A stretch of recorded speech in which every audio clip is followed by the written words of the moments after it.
एक बार भगवान शंकर तथा पार्वती जी नारद जी के साथ भ्रमण को निकले।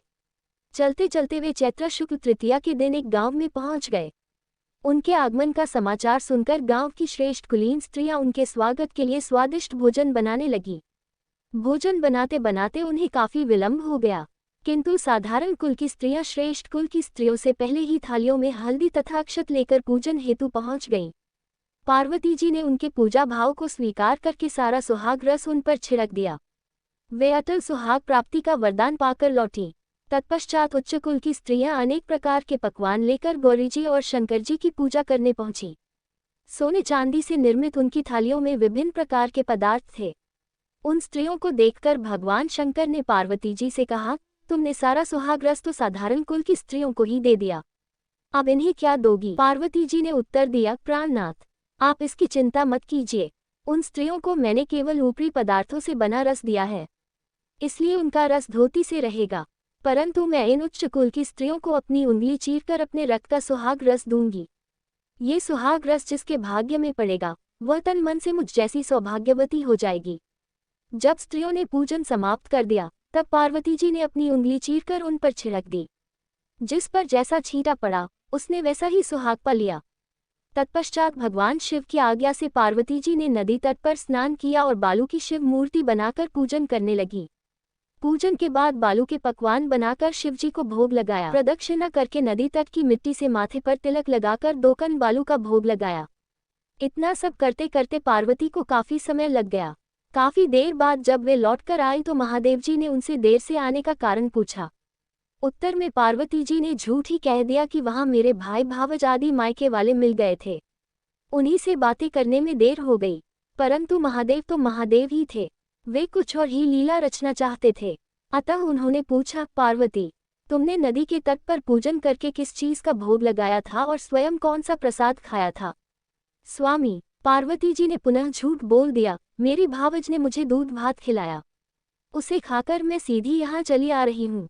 ये सुनकर शिवजी भी दूध भात खाने की लालच में नदी तट की ओर चल दिए। पार्वती दुविधा में पड़ गईं। तब उन्होंने मौन भाव से भगवान भोले शंकर का ही ध्यान किया और प्रार्थना की, हे भगवान, यदि मैं आपकी अनन्य दासी हूँ तो आप इस समय मेरी लाज रखिए। ये प्रार्थना करती हुई पार्वती जी भगवान शिव के पीछे पीछे चलती रहीं। उन्हें दूर नदी के तट पर माया का महल दिखाई दिया। उस महल के भीतर पहुंचकर वे देखती हैं कि वहां शिवजी के साले तथा सलहज आदि सपरिवार उपस्थित हैं। उन्होंने गौरी तथा शंकर का भावभीना स्वागत किया। वे 2 दिनों तक वहां रहे। तीसरे दिन पार्वती जी ने शिव से चलने के लिए कहा, पर शिवजी तैयार न हुए। वे अभी और रुकना चाहते थे। तब पार्वती जी रूठकर अकेली ही चल दी।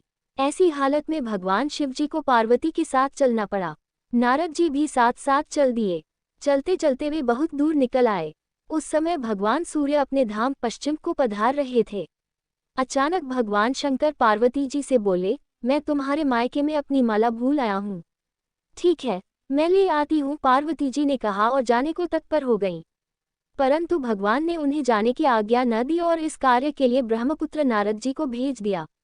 परंतु वहां पहुंचने पर नारद जी को कोई महल नजर न आया। वहां तो दूर तक जंगल ही जंगल था, जिसमें हिंसक पशु विचर रहे थे।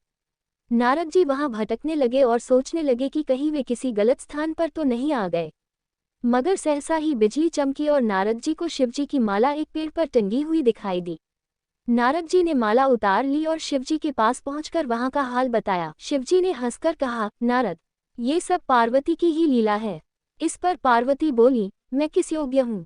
तब नारद जी ने सिर झुकाकर कहा, माता, आप पतिव्रताओं में सर्वश्रेष्ठ हैं। आप सौभाग्यवती समाज में आदिशक्ति हैं। ये सब आपके पतिव्रत का ही प्रभाव है। संसार की स्त्रियां आपके नाम स्मरण मात्र से ही अटल सौभाग्य प्राप्त कर सकती हैं और समस्त सिद्धियों को बना तथा मिटा सकती हैं। तब आपके लिए ये कर्म कौन सी बड़ी बात है? महामाय, गोपनीय पूजन अधिक शक्तिशाली तथा सार्थक होता है। आपकी भावना तथा चमत्कारपूर्ण शक्ति को देखकर मुझे बहुत प्रसन्नता हुई है। मैं आशीर्वाद रूप में कहता हूँ कि जो स्त्रियां इसी तरह गुप्त रूप से पति का पूजन करके मंगल कामना करेगी, उन्हें महादेव जी की कृपा से दीर्घायु वाले पति का संसर्ग मिलेगा।